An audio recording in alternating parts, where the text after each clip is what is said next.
Good morning, Dan and Amy. So, suggestion that more security clearances will be revoked in the not-too-distant future. Other Obama-era apparatchiks that headed intel agencies on the chopping block, potentially including clap on, clap off Jim Clapper, Susan Rice, Samantha Power, Michael Hayden. Oh, you want to? Sally Yates. This is like electric company. I say the first name, you say the last name.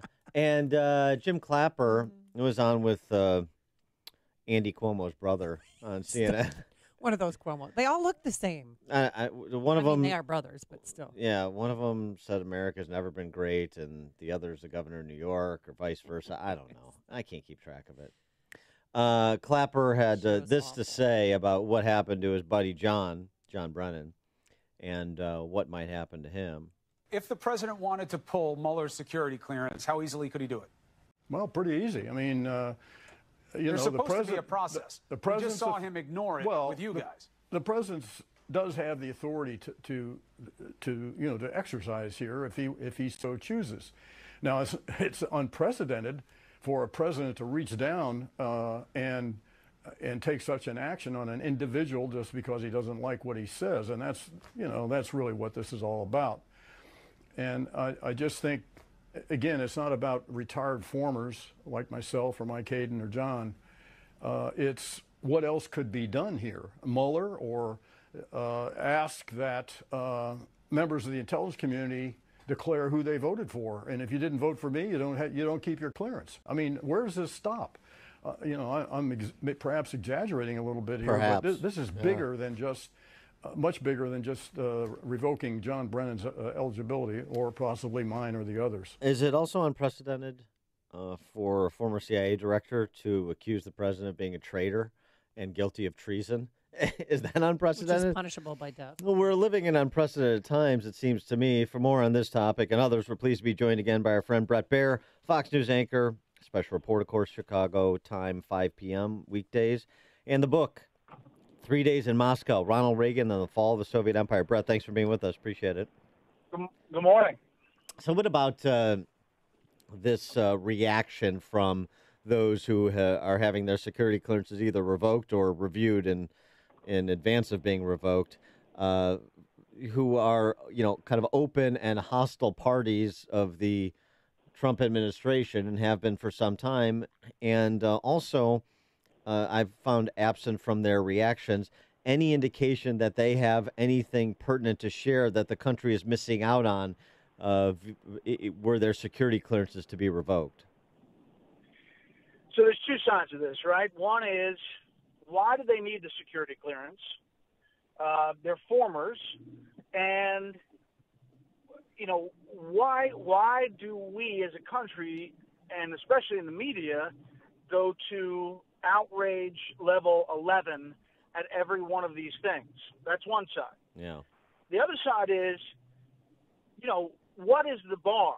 What is the standard by which you get rid of the security clearance? Like, they haven't explained what is the deal.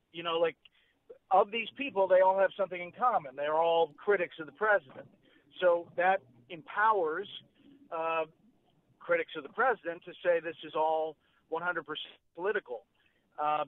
So they haven't set up a standard by which you do this. But I think the bigger question is, why do they need it? Why is it such a big deal? And everybody is going to, the corners, to the mattresses on security clearances for former intelligence officials who are speaking out against the president every day. The thing about, restricting free speech, John Brennan has written a New York Times op-ed. He's been on MSNBC 5 times. He is Twitter, tweeting away. If anything, it's empowered his free speech. Yeah, that irony is lost on him, clearly. Yeah, and then you have former Navy Admiral William McRaven. I'm sure you read his op-ed in the Washington Post where he's backing Brennan and saying, please revoke my security clearance. Do you think other people are going to be joining this solidarity against President Trump? I don't know. Bill McRaven is really well respected in special ops world. He's obviously the commander of the Special Operations Forces that led the raid against bin Laden. For him to write this kind of op-ed was pretty unique. I covered the Pentagon for a long time. This is not a political guy usually, so he's stepping out here, and that raised some eyebrows in the community. There are others, who believe that Brennan, throughout his term, politicized intelligence as CIA director, and chose to do things and not do things to help the president when it came to characterizing al-Qaeda, when it came to, issuing non-disclosure agreements for Benghazi survivors at the ceremony for their dead comrades. He's done a lot of things that people had a real problem with looking at the intelligence community. Well, yeah, the thing to me, too, just in terms of you were talking before about going to outrage factor 11 right out of the gate. 4 years ago, it was liberals writing in editorial pages in the Washington Post and the Guardian elsewhere.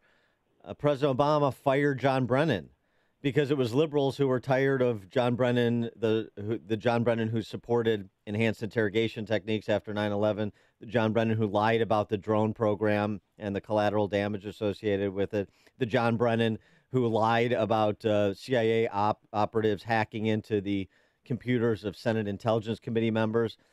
But 4 years, but now because he's a critic of President Trump, then, he's a national treasure, like he characterizes Bob Mueller as being. Yeah. So I think that there's, obviously the security clearance thing is different than all of those past, critics would say, egregious, actions that were perceived that way as he was CIA director. Steve Hayes has a great little thread of tweets in which he backs up all of these charges against Brennan. But then at the end says he's in Hayes' mind, a political hack that shouldn't be lionized, but that doesn't take away Hayes' disagreement with the security clearance pulling and how it was done. So you can have two of those things separately. Now, sort of a related story, tangentially, Paul Manafort's case has gone to the jury, and yesterday the jury asking the judge to define reasonable doubt. That's usually not a good indicator for the prosecution. Yeah, I had Jonathan Turley on last night, and he said, don't read too much into it, but yeah, if you're a defense attorney and you get the questions and one of them is, can you define reasonable doubt? That means somebody has reasonable doubt. Right, and then they also want to make sure that they're defining it the right way in their mind. And they also asked what a shell company was. I mean, there's just a lot of, I don't know. Do you think they'll render a decision today? It is Friday. I feel like I bet this jury probably is moving pretty quick, and the fact that they asked those questions suggests that they're coming to an end. And usually when you get to the end, this wasn't a tremendously long trial, but it was obviously in the spotlight, and people are not allowed to talk about things. When you get to a Friday before a weekend, it sometimes is motivational. Well, where does Bob Mueller go? Just, to play out the hypothetical here, if Manafort was acquitted, or even if it was a hung jury, where does the Mueller investigation go from here? Well, Manafort faces another trial in the D.C. circuit.